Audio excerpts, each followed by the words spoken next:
السلام علیکم ناظرین، آپ دیکھ رہے ہیں پروگرام گوہر کے ساتھ اور میں ہوں آپ کا میزبان گوہر بٹ۔ آج کے پروگرام میں ہم بات کریں گے 19 جون کو جنیوا میں ہونے والے امن معاہدے کی، جس میں پاکستان کے پرائم منسٹر جناب شہباز شریف صاحب شرکت کریں گے۔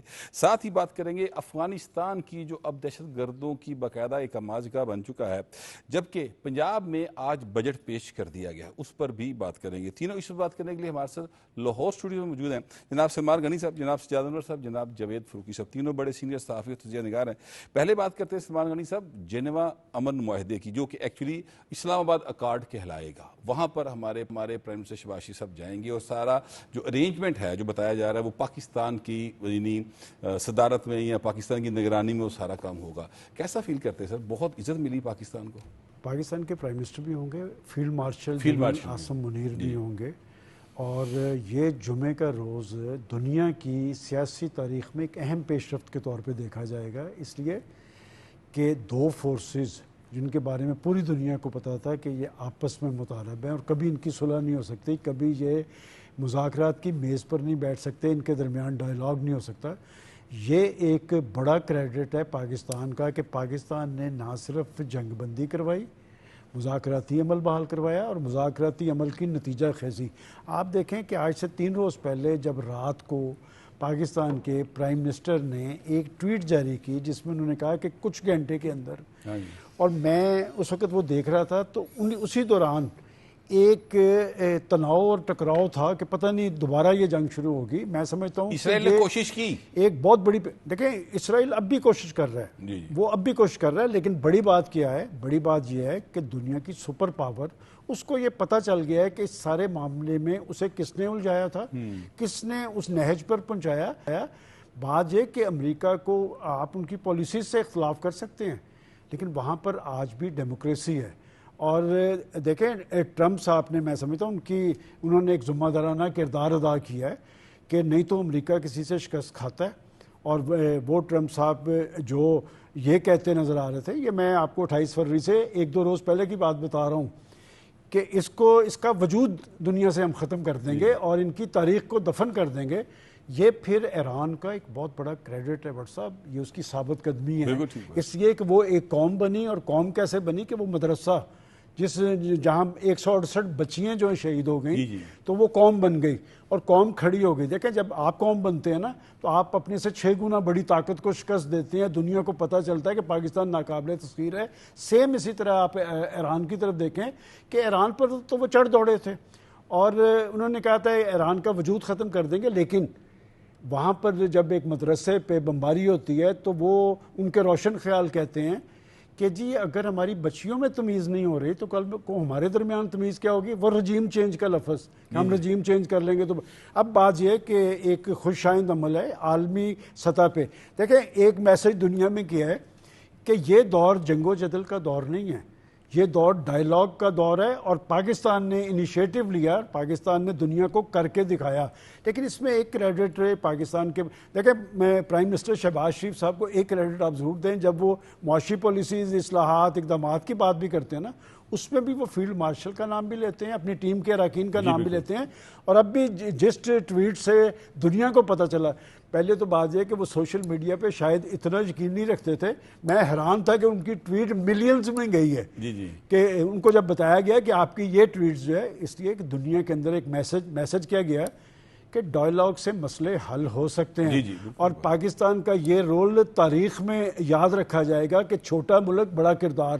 اور پھر سب سے اہم بات، ہمارے ہمسائے نریندر مودی صاحب نے کل اس بات پہ تو خوشی کا اظہار کیا کہ ایک معاہدہ ہوا ہے، پاکستان کا نام لینے سے وہ گریزاں تھے۔ سر انہوں نے خوشی کا اظہار نہیں کیا، انہوں نے بامر مجبوری ویلکم کیا۔ دیکھیں اسے اس لیے ویلکم کرنا پڑا کہ اس جنگ سے وہ اس اثرات سے بچ جانے تھے، لیکن وہ جو ایک روایتی تنگ نظری، وہ جو ایک ہندوانہ ذہنیت کا مظاہرہ کرتے ہوئے انہوں نے پاکستان کا نام لینے سے اعتراض برتا ہے۔ دیکھیں جو بڑا شخص ہوتا ہے نا، وہ مقام مرتبے یا منصب کی وجہ سے نہیں ہوتا، وہ اپنے اخلاق کردار اور بڑے دل کی وجہ سے ہوتا ہے۔ میں سمجھتا ہوں کہ پاکستان کا ہر پرائم منسٹر، آپ ریکارڈ کی بات میں بتا رہا ہوں، جب وہ پرائم منسٹر بنتا ہے اپنی پہلی سپیچ میں اس خطے کے اندر ہمسایہ ممالک سے اچھے تعلقات کی بات کرتا ہے، اور خاص طور پہ بھارت سے تعلقات کی بات کرتے ہیں اور ڈائلاگ کی دعوت دیتے ہیں۔ جی ایگزیکٹلی، وہ کہتے ہیں جی کہ ہمارے درمیان جو ایشوز ہیں ہم بیٹھ کے ڈائلاگ کرنے کے لیے تیار ہیں، اور یہ پاکستان کا ریاستی موقف رہا ہے۔ لیکن کیا وجہ ہے کہ پاکستان سے 6 گنا بڑا ملک، دیکھیں میرا اگر آپ سے کوئی کنفلکٹ چل رہا ہے، میں اگر مذاکرات کی بات کر رہا ہوں تو اس کا مطلب میرا سیاسی کیس ہے، پاکستان کا ایک سیاسی کیس ہے، کشمیر، پانی، سب معاملات پہ، لیکن وہ نہیں بیٹھتا۔ اور جب سے یہ شخص برسکدار آیا 2014 سے آج 12 سال ہو گئے ہیں، مذاکرات نہیں ہو رہے، اور اس کا مطلب یہ ہے کہ ان کا کوئی سیاسی کیس نہیں ہے۔ دیکھیں میں سمجھتا ہوں کہ پاکستان نے خوب کھیلا ہے، اچھا کھیلا ہے، اور دنیا کو یہ بتا دیا ہے کہ اب فیصلے ہتھیاروں کے ذریعے نہیں معاشی حالات پہ ہوں گے۔ میں سمجھتا ہوں کہ پہلے دفاعی اعتبار سے خود انحصاری کی منزل پہ پہنچے، دنیا کو پتہ چلا یہ ناقابل تسخیر ہیں، پھر آیا سفارتی محاذ۔ اس سے پہلے اتنی بڑی فتح کسی کو نہیں ملی کہ ایک خطے کا ایک چھوٹا ملک بڑا کردار ادا کرتے ہوئے دنیا کو یہ میسج دے رہا ہے کہ آپس کے کنفلکٹ بیٹھ کے طے کریں، کیونکہ اگر آپ کنفلکٹ بیٹھ کے طے نہیں کریں گے تو اس کے اثرات آپ کی معیشت پر بھی ہوں گے، آپ کی معاشرت پر بھی ہوں گے، آپ کے لوگوں پر بھی ہوں گے۔ میں سمجھتا ہوں کہ جنیوا کے اندر جمعے والے دن ایک تاریخ رقم کی جا رہی ہے، پاکستان کا بہت بڑا کریڈٹ ہے، اور پاکستان کے پرائم منسٹر نے درست کہا کہ یہ کام صرف ہمارا نہیں، یہ کام ترکیہ، قطر، سعودی عرب اور چین۔ اور ایک بات میں آخری ضرور کرنا چاہوں گا، دیکھیں پاکستان کے سپہ سالار کو ایک کریڈٹ ہے کہ یہ پس منظر میں بیٹھ کے اصل جو رابطہ تھا امریکہ کی لیڈرشپ سے اور ایران کی لیڈرشپ سے field marshal general Asim Munir کا تھا، لیکن سفارتی محاذ پہ پاکستان کے پرائم منسٹر اور پاکستان کے وزیر خارجہ اسحاق ڈار خوب کھیلے، انہوں نے رزلٹس محسن نقوی صاحب بھی، محسن نقوی صاحب نے پورا ایک ٹیم کے طور پہ کام کیا۔ اصل کریڈٹ تو 2 بندوں کا ہے، وہ ہے پاکستان کے پرائم اصل منسٹر کا، کریڈٹ 2 پاکستان بندوں کے کا فیلڈ ہے، مارشل سلمان کا۔ غنی ایک پاسے صاحب، لیکن میں آپ سے گزارش کروں سجاد انور صاحب اور سلمان غنی صاحب دونوں سے میں، بلکہ سبھی سن رہے ہیں اس وقت، سارا پاکستان دیکھ رہا ہے، بلکہ ساری دنیا دیکھ رہی ہے۔ میرا خیال ہے کہ جتنی بڑی کانفلکٹ کو ریزالو کرایا پاکستان نے اور پاکستان کی لیڈرشپ نے، field marshal general Asim Munir نے اور ہمارے جو پرائم منسٹر شہباز شریف نے، اب نوبل پیس پرائز تو ان کا بنتا ہے۔ جی بالکل، آپ نے ٹھیک تجویز دی ہے، اور میں سمجھتا ہوں کہ یہ ایران امریکہ جنگ کا ہی معاملہ نہیں تھا۔ دیکھیں پاکستان نے ایک بہت بڑی کوشش یہ کی ہے کہ اس جنگ کو رکوانے کے ساتھ ساتھ امریکہ کو اس کا پابند کیا ہے ایران کی خواہش کے مطابق کہ یہ صرف امریکہ اور ایران کے درمیان سیز فائر نہیں ہوگا، لیکن ساتھ ہی ساتھ لبنان کے اوپر جو اسرائیلی حملے وہ بھی رکنے چاہیے، اور ایران نے پوری ریجن کے اوپر ایک طرح سے مفاہمت کی، اور اس میں اگرچہ وقت بھی لگا اس پہ، پاکستان کو بڑی کوشش کرنا پڑی، لیکن اب یہ جو Netanyahu as a spoiler region میں موجود تھا، جس طریقے سے اس نے وہ ایک خاص وجہ بنا اس ساری جنگ کا، ابھی بھی وہ کوشش کر رہا ہے، لیکن اس سارے سمجھوتے میں ایران کی اس خواہش کو ملحوظ خاطر رکھا گیا کہ جتنی پراکسیز ہیں نا امریکہ کی اس ریجن میں، وہ ساری جنگ بند کریں گی تو پھر ہم جنگ بندی کے لیے تیار ہوں گے۔ یہ ایک بہت مشکل ٹاسک تھا، اور میں سمجھتا ہوں یہ جو آپ نے نوبل پرائز کی بات کی، دیکھیں نوبل پرائز کی میں نے بات اس لیے کی کہ یہ صرف 2 ملکوں کے درمیان جنگ نہیں رکوائی، یہ سر پورا مڈل ایسٹ اس سے براہ راست متاثر تھا۔ تیسری عالمی جنگ تھی، کم از کم معاشی محاذ پر پوری دنیا اس سے متاثر ہوئی، اب پوری دنیا کی معیشت بہتر کی جائے گی۔ اس لیے میں کہتا ہوں کہ یہ اگر اب نوبل پیس پرائز بنتا ہے تو پاکستان کی قیادت کا بنتا ہے، جس میں جنرل عاصم منیر اور ہمارے پرائم منسٹر شہباز شریف شامل ہیں۔ جی بالکل بالکل، آپ بالکل ٹھیک کہہ رہے ہیں، اور یہ ایک میں سمجھتا ہوں کہ یہ واقعہ نہیں ہے کہ ایک واقعہ ہے جو 2026 میں ہوا اور جو گزر جائے گا، اس کا امپیکٹ کم از کم اس کا امپیکٹ 1 صدی تک رہے گا اس جنگ کو رکوانے کا۔ اور نوبل پیس پرائز کن کو ملتا ہے؟ جن کا ایک انٹرنیشنل، جن کے اقدامات سے کوئی ایک بڑا انٹرنیشنل ایونٹ ہوا ہو اور اس کا امپیکٹ صدیوں تک رہے، یہ ایسا ہی ہے۔ اور دوسری بات یہ ہے کہ میں سمجھتا ہوں کہ پاکستان نے جس طرح سے مئی میں انڈیا پاکستان کی جنگ کے بعد پاکستان کی ایک پروفائلنگ بہتر ہوئی، اس کے بعد یہ جو سمجھوتا ہے اس نے تو بہت بڑے حد تک ایک بیریئر جو ہے نا پاکستان کے جو امیج کے حوالے سے پچھلے 30-35 سالوں میں کچھ چیزیں بنی ہوئی تھیں ان کو توڑ ڈالا ہے اور پاکستان ایک نئی سٹیج پہ آ گیا ہے. اور میرا خیال ہے کہ اب ضرورت کیا ہے؟ ضرورت اس بات کی ہے کہ اس موقع کو ایک بڑی اپرچونٹی کے طور پہ پاکستانی ریاست اس کو بدلے. یہ خاص طور پہ ہمارے معاشی حالات جو ہیں وہ ان کو تبدیل کرنے کا وقت ہے اور پاکستان کی جو اس وقت کی پالیٹکس ہے اور جو عمومی صورتحال ہے اس کو تبدیل کرنے کے لیے اس کو ایک بڑے محرک کے طور پہ استعمال کرنا چاہیے اس چیز کو, اس فتح کو. اچھا جاوید فروکی صاحب, آج پنجاب کے اندر جو ہے وہ بجٹ وہ پیش کیا گیا, آپ نے اس کو دیکھا ہوگا, اس میں جو ہے بڑا ایک یعنی بڑے مشکل حالات ہیں. سچی بات یہ ہے معاشی طور پہ جو پچھلے فیبرری سے لے کر اون ورڈ جو سلسلہ ہم نے دیکھا اور پچھلے سال جس طرح جنگ ہم نے جیتی, ان سارے معاملات کو دیکھتے ہوئے ہمارے معاشی حالات جو ہیں وہ کافی زیادہ ہاتھ ٹائٹ ہے یہ میں سمجھ لو. اس کے باوجود بجٹ کیسا پیش کیا گیا پنجاب کا سر؟ بٹ صاحب دیکھیں جو موجودہ حالات ہیں, جتنا زیادہ آپ کی کو کشن بہت کم ہے آپ کے پاس, اس میں یہ ایک بہتر بجٹ ہے. میں یہ سمجھتا ہوں کہ جو وفاقی حکومت نے ایک بجٹ پیش کیا جس میں ریلیف کے حوالے سے ایک دیکھیں اس میں ریلیف جو ہوتا ہے نا وہ زیادہ فیڈرل گورنمنٹ کے ہاتھ میں ہوتا ہے. جی ظاہر ہے. کے حوالے سے مثلا ٹیکسز جو ہیں وہ فیڈرل گورنمنٹ کلیکٹ کرتی ہے, وہ انکم ٹیکس ہو یا جی ایس ٹی وغیرہ ہو, یہی چیزیں جو ہیں وہ عام آدمی کی ذرائع آمدن پر اور اس کی قوت خرید پر اثر انداز ہوتے ہیں, اور وہی قوت خرید جو ہے وہ آپ کے لیے مہنگائی ہے یا نہیں ہے یہ سوال پیدا کرتی ہے. اچھا تو اسی چیز کو آگے لے کر چلنا تھا جو عام طور پر وفاق میں دیا جاتا ہے. تو یہاں پر بھی سرکاری ملازمین کی تنخواہوں میں جس طرح سے 7% اضافہ کیا گیا ہے, تو یہ اتنا ہی کشن تھا. ہمیں یہ چیز سامنے رکھنی چاہیے کہ جس طرح سے وفاقی حکومت کے ساتھ صوبوں نے تعاون کیا ہے اور پنجاب نے 600 ارب روپے تقریباً اس کے آگے پیچھے کو پنجاب نے اس میں جو ہے وہ اپنا کنٹریبیوٹ کیا ہے. یہ چھوٹی رقم نہیں ہے, یہ آلموسٹ آپ کے ترقیاتی بجٹ کا آدھا حصہ ہے. تو اس صورتحال میں باقی دیکھیں یہ 12 کروڑ لوگوں کا صوبہ ہے اور یہ یورپ کے کسی بھی ملک سے بڑا یہ جرمنی آبادی ہے, 1.5 گنا زیادہ آبادی. جی بالکل. تو اس کے لیے پنجاب کے جو مالیاتی ڈائنامکس ہیں اور پنجاب کی جو مالیاتی ضروریات ہیں ان کو بھی سمجھنا میں سمجھتا ہوں ایک بڑا سنجیدہ نقطہ ہے. اس لیے پنجاب کے بجٹ کو ہم ایسے کوئی نہیں ڈسکس کر سکتے اور اس کو یہ نہیں کہہ سکتے کہ اچھا جی یہ ایک صوبے کا بجٹ آیا اور گیا. یہ ایک بہت بڑا صوبہ ہے اور بہت بڑے سٹیکس ہیں. دوسری بات اگر مجھے اجازت دیں تھوڑا سا, اگر آپ نے اسلام آباد ایکارڈ کی جو بات کی جو ہونے جا رہا ہے بالکل اس پہ بات کریں. اس میں دیکھیں کہ پاکستان کی جو حیثیت ہے, جو ہمارے دوست بھی یہ کہہ رہے تھے, وہ تو ایک بڑی مسلمہ ایک حیثیت ہے اور اس میں دنیا بھر میں یہ اس چیز کو جو ہے وہ تسلیم کیا گیا ہے. اس میں ہمیں بڑے خوبصورت بعض موڑ جو ہیں وہ دیکھنے میں آئے. اس میں ایک تو امریکی صدر جو ہیں ڈونلڈ ٹرمپ, ان کی لمحہ بلمحہ جو ان کا ایک متلون مزاج ہے اس میں, جس میں وہ کبھی وہ دیتے رہے یہ بیان دیتے رہے کہ ہم یہ تہذیبی ملیامیٹ کر دیں گے, کبھی وہ کہتے ہیں کہ ایران کے بہت قریب آ چکے ہیں ہم معاہدے کے.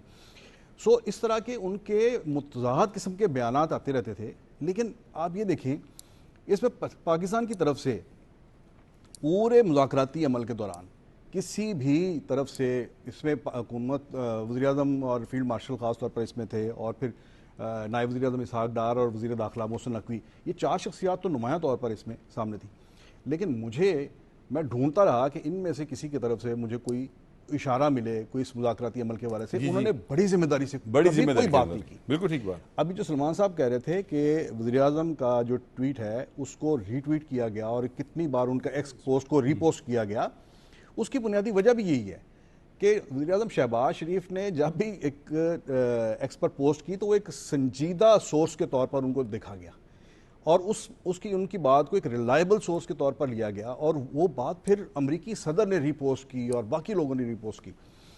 اچھا ایک تو یہ ہے کریڈیبلٹی, اسے ہم کہیں گے کہ جو کریڈیبلٹی ارن کی پاکستان نے. دوسری بات جو ہمیں اس میں جو بٹ صاحب نظر آتی ہے وہ یہ ہے کہ امریکہ اور ایران کے ساتھ جو مذاکرات تھے اس میں ایک تیسرا فریق جو کہ سب سے بڑا شرپسند جسے ہم کہہ سکتے ہیں، جس سے سب سے زیادہ جس نے سبوٹاج کیا بار بار مذاکرات کو، وہ تھا اسرائیل۔ میں نے لاسٹ ٹائم بھی آپ کے پروگرام میں نے یہ بات کہی تھی کہ اس جو کوئی 2 مہینے کی قریب جو جنگ چلی ہے، اس میں سب سے بڑی بات جو سامنے آئی ہے وہ امریکہ اور اسرائیل کے درمیان جو فالٹ لائنز ہیں وہ سامنے آئی ہیں۔ اچھا، ان کا یہ خیال یہ تھا جب جنگ شروع ہوئی تھی، وہ یہ تھا کہ جیسے وینزویلا کا جو معاملہ ہوا ہے کہ ایسے گئے جھٹپٹ میں وہ اسے نپٹا دیا، تو یہ بھی 2-4 دن میں شاید اندر سے کوئی تحریکیں اٹھے ہیں، وہ اس کو آگے بڑھ کر یہ رجیم چینج میں مل جائیں گی۔ انہیں اس قسم کا رسپانس نہیں ملا، اور یہ کام جب لمبا چلا گیا تو پھر وہاں پر بھی امریکہ اور اسرائیل کے درمیان بھی جو فالٹ لائنز تھی وہ سامنے آئیں۔ دیکھیں یہاں پر ایک سب سے بڑا جو جس چیز نے کام کیا ہے وہ یہ ہے کہ اس سال کے آخر میں اکتوبر میں اسرائیل کے اندر انتخابات ہیں اور نومبر میں جو ہے وہ امریکہ کے اندر midterm election ہے۔ اچھا، دونوں جو جنگ میں جو شریک تھے، ملوث تھے، مالک جو انہوں نے جنگ چھیڑی تھی، وہ دونوں کی لیڈرشپ نے عوام میں جانا ہے اس سال کے آخر میں۔ اچھا، اس میں اسرائیل کی کیا ڈیمانڈ تھی؟ ان کے وزیر اعظم کی ریکوائرمنٹ کیا تھی کہ جنگ جاری رہے۔ وہ اس جنگ کو کیری کرنا چاہتے تھے اور اس جنگ کو آگے لے کے جاتے تو وہ سرخرو ہوتے اپنے عوام میں۔ دوسری طرف امریکی صدر ہیں، وہ جنگ سے پہلے ایک ٹرافی چاہتے ہیں کہ اس جنگ کی جیت کا تمغہ میں لے کے جاؤں اور وہ مڈ ٹرم میں میں عوام کے سامنے جاؤں۔ سو یہ دونوں کے جو گولز جو تھے وہ بالکل متضاد تھے۔ یہ چیز جو ہے، یہ چیز اس نے بھی اپنا کام دکھایا ہے، اور اس میں یہ سمجھتا ہوں کہ صدر ٹرمپ نے بالکل اپنا مفاد جو ہے وہ سامنے رکھا ہے، اس کو بنیاد بنا کر انہوں نے یہ فیصلہ کیا ہے۔ اور ہمیں یہ بعض ذرائع سے یہ باتیں سامنے بھی آ رہی ہیں، خبریں آ بھی رہی ہیں کہ اسرائیل کے اندر کس طرح سے اس جنگ بندی کے اوپر تنقید بھی ہو رہی ہے۔ تو میں یہ سمجھتا ہوں کہ اس ساری جنگ میں ایک تو یہ ہے کہ امن کی فتح ہوئی ہے۔ میں یہ نہیں کہوں گا کہ ایران کی فتح ہوئی ہے، امریکہ کی فتح ہوئی ہے، اور اسرائیل کی شکست ہوئی۔ سر سب سے بڑی بات یہ ہے اسرائیل ٹگے ٹوکری ہو کے رہ گیا۔ اب آپ یہ دیکھیے سلمان غنی صاحب کہ آج جو ٹرمپ صاحب ہیں انہوں نے کہا کہ امریکہ نہ ہوتا تو اسرائیل کا وجود ختم ہو چکا ہوتا۔ وہ کب کا ختم ہو چکا ہوتا، یعنی جو امریکہ پہلے اسرائیل کے حوالے سے بڑا ٹچی تھا، آج وہ کیا کہہ رہے ہیں، اتنا بڑا چینج آیا ہے۔ اس میں ریمارکس بتاتا ہوں کہ یہ غزہ کے آپ کو یاد ہے کہ بائیڈن صاحب وہاں گئے تھے، انہوں نے کہا تھا کہ ہماری ساری طاقتیں اسرائیل کی پشت پہ ہیں، لیکن میں پھر امریکی معاشرے کی آپ کو مثال دوں گا کہ ایک طرف امریکہ کی پوری قوتیں اسرائیل کے ساتھ تھی، تو وہاں ایک انقلاب آیا تھا امریکہ میں، اور یہاں بیٹھ کے میں آپ کو کہتا تھا کہ بائیڈن شکست فاش سے 2-4 ہوگا کہ وہاں کی یونیورسٹیز کے وہاں اپنے پرچم اتار کے انہوں نے فلسطین کے پرچم لہرائے تھے۔ دنیا کے اندر انسانیت زندہ ہے اور امریکی معاشرے میں بھی انسانیت زندہ ہے۔ اس سارے معاملے میں وہ جو میں ریمارکس دے رہا ہوں کہ 26 اور 27 فروری کو ٹرمپ صاحب نے کہا تھا کہ اس کا وجود مٹا دیں گے، ان کی تہذیب دفن کر دیں گے، امریکی معاشرے میں ایک رد عمل ہوا، ان کی معیشت بھی ڈاواں ڈول ہوئی، وہاں پر بھی پیٹرولیم پر اثرات ہوئے، مہنگائی وہاں پر بڑھی، انہوں نے بھی کروٹ لی۔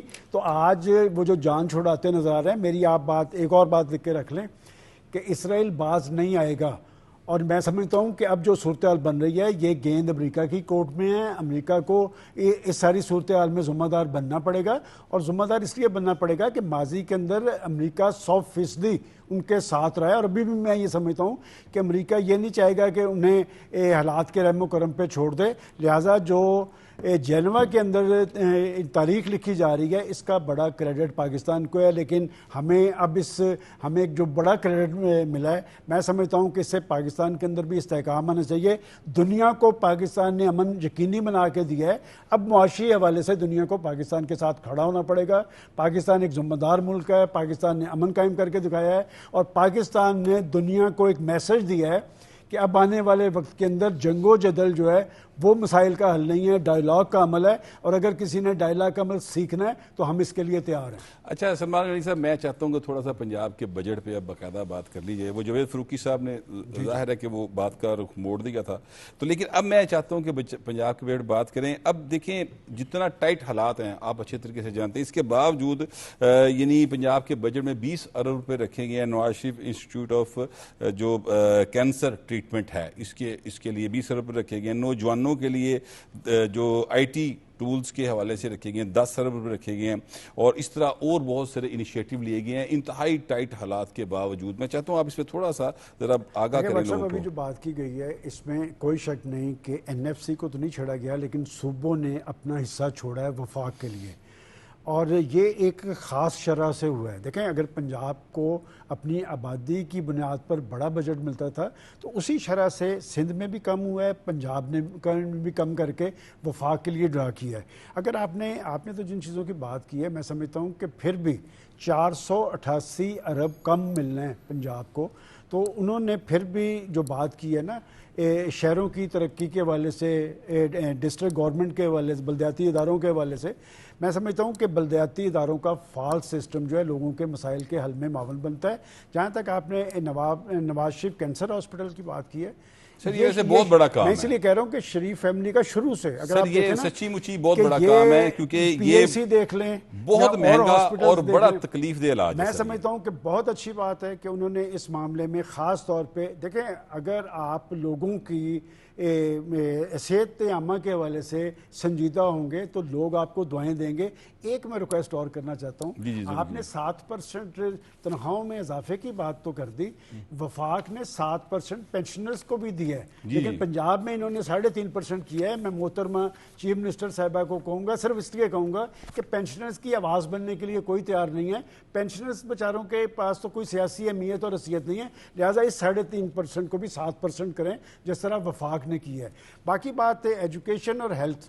دیکھیں بات یہ ہے کہ جب میں یہ بات کرتا ہوں نا کہ پاکستان نے معاشی حوالے سے آگے کی طرف جانا ہے, ہمیں اپنے نوجوانوں پہ انفیسائز کرنا چاہیے. نوجوانوں کی ایجوکیشن جو ہے, ووکیشنل ایجوکیشن, اگر ہمارے لاکھوں لوگ پاکستان سے باہر جاتے ہیں اور پاکستانی بٹ صاحب جہاں پر ہوتا ہے نا وہ سر کڑواں ہوتا ہے, پاکستانی کانفیڈنس سے بات کر رہا ہوتا ہے, تو ایجوکیشن اور ہیلتھ پر جتنی زیادہ آپ توجہ دیں گے اتنی زیادہ آپ کی کارکردگی بنے گی. دوسری بات میں دیکھ رہا ہوں کہ انہوں نے اپنا گھر اسکیم کے لیے کئی 100 ارب رکھے ہیں, ڈسٹرکٹ گورنمنٹ کے لیے رکھے ہیں, 52 شہروں کی ترقی کے لیے کئی 100. اگر آپ بلدیات کے حوالے سے اتنے سنجیدہ ہیں تو پنجاب کے اندر چونکہ ہم جب صوبوں سے کمپیریزن کرتے ہیں نا تو ایک چیز پہ لیک کرتا ہے پنجاب, کہ پنجاب کے اندر بلدیاتی ادارے تو موجود ہیں لیکن بلدیاتی انتخابات نہیں ہوئے. تو چیف منسٹر صاحبہ کو پنجاب کے اندر بلدیاتی انتخابات بھی یقینی بنانے چاہیے تاکہ اس پلیٹ فارم میرا خیال اس میں کوئی شاید لیگل تھوڑا سا پرابلم ہے, اس کو وہ ریزالو ہو رہا ہے. سندھ نے کروا دیا, بلوچستان نے کروا دیا, ٹھیک ہے, لیکن یہاں پر کچھ تھوڑا سا لیگل معاملہ ہے. ایک بات جو چیز نظر آ رہی ہے کہ جی باوجود کہ ڈیولپمنٹ بجٹ میں کمی آئی ہے لیکن وہ اپنی ترجیحات کا مرکز لوگوں کی انتظار میں بہتر کو رکھ رہے ہیں, ترقیاتی عمل کو رکھ رہے ہیں. ایجوکیشن اور ہیلتھ میں سمجھتا ہوں جتنا زیادہ یہ دیں گے اتنا زیادہ ان کی کارکردگی میں بھی اضافہ ہوگا, اوپر بھی سرخرو ہوں گے. اچھا یہ سجاد انور صاحب بتائیے گا کہ پنجاب میں بجٹ آ گیا, وفاق میں آ گیا, اب کے پی میں بھی بجٹ آنے والا ہے, آئے گا؟ کیونکہ وہاں پر تو حالات لگتے نہیں ہیں, وہاں پر تو 40-50 ارکان اسمبلی کھلا یہ کہہ رہے ہیں کہ وہ سہیل افریدی کے ساتھ نہیں ہے. وہاں پر تو حالات بڑے سیریس ہو گئے ہیں. اسی لیے جو سہیل افریدی بھی وہاں پہ شیپ چاہ رہا ہے. بلکہ اب وہاں پر میں سن رہا تھا وہ شاید مزمل اسلم صاحب ہیں کہ یہی نام وہ ایک پروگرام میں کہہ رہے تھے کہ ہم کوئی جو 3 مہینے کے لیے انٹرم بجٹ کو اس طرح کا پیش کریں, کوئی 1-5 آئین کا آرٹیکل 1-5 اس کے تحت کہہ رہے تھے ہم اس میں اس کے ذریعے کو 3 مہینے کے لیے بجٹ کو لے کے آئیں گے. وہ وجہ یہ ہے نا کہ سہیل افریدی نے ایک ہچ درمیان میں رکھ دی ہے کہ میری ملاقات کروائی جائے اڈیالہ جیل میں جو قیدی ہیں, میں ان سے اپروول لے کر بجٹ پاس کروں گا. دوسری طرف 25 لوگ ہیں جو اس کے مخالف کھڑے ہیں, جو 25 یا 30 ارکان ہیں, بعض لوگ 50 بھی کہتے ہیں کہ 40 کے قریب 40 کے قریب, وہ ان سب کے بارے میں کہا جاتا ہے کہ وہ گنڈا پور کے حمایتی ہیں سارے. اب وہ میرا خیال ہے کہ اسمبلی سے تو پاس کروانا ان کے لیے مشکل ہے دونوں صورتوں میں. اور دوسرا یہ جو رستہ ہے نا کہ 3 مہینے کے لیے ایک عبوری بجٹ اور اس کے بعد بجٹ دیا جائے گا, شاید کوئی وہ نئی ایک چیز بیچ میں سے نکالیں گے. تو لیکن میرا خیال ہے یہ پروویژن تو شاید اس وقت استعمال ہو سکتی ہے جب اسمبلی جب اسمبلی کا وجود نہ ہو, یا دوسرا جب جیسے کرونا کی صورتحال تھی یا کوئی ایمرجنسی ایسی کوئی صورتحال ہو, تب میرا خیال شاید ہو سکتی ہے, اس کے علاوہ تو نہیں ہو سکتی. لیکن میں تھوڑا سا ذکر پنجاب کے بجٹ پہ بھی کروں کہ ایک بڑی اچھی چیز ہوئی ہے کہ کوئی نیا ٹیکس نہیں لگایا پنجاب گورنمنٹ نے نا, اس بجٹ میں کوئی نیا ٹیکس نہیں لگایا. اور دوسرا یہ ہے کہ پیسے کم ہونے کی صورت میں بھی جو ترقیاتی بجٹ ہے اس میں انہوں نے اضافہ کیا ہے. اور اس وقت 3560 ترقیاتی اسکیمیں جو ہے نا وہ ان پہ یعنی تقریباً 493 ارب روپے جاری منصوبوں کے لیے رکھے گئے ہیں. اور 259 ارب روپے جو ہیں وہ نئے منصوبوں کے لیے رکھے گئے ہیں. یہ میں سمجھتا ہوں کہ اچھی چیز ہے کہ انہوں نے کم از کم اپنے ترقیاتی پروجیکٹس کو نہیں روکا. سرکاری ملازمین کے لیے ریلیف وہ سیم وفاقی حکومت والا وہی 7% کا جو دیا گیا ہے. پینشنرز کو زیادہ ملنا چاہیے تھا وہ کم کیا گیا ہے.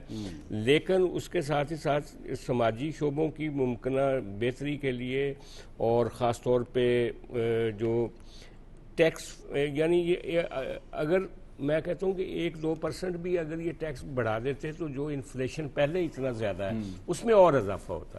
تو یہ ٹیکس فری بجٹ دینا اس ساری صورتحال میں جب آپ نے 450 ارب روپیہ وفاق کو نہیں زیادہ دیا سر 450 میں زیادہ دیا تقریباً 600 ارب. یہ ترقیاتی بجٹ جو ہے نا وہ پہلے سے کم ہوا ہے. وہ اس سال جو ہے وہ 752 ارب روپے 1450 ارب کی بجائے چونکہ آپ نے وفاق میں پیسے دیے ہیں نا تو وہ اس لیے اس میں کٹ آیا ہے ظاہر ہے وہ آنا ہی تھا. لیکن اس کے علاوہ جو ہے وہ ہمیں دیکھنے میں ملتا ہے کہ صحت کے لیے 500 ارب روپیہ بٹ صاحب مختص کیا گیا ہے.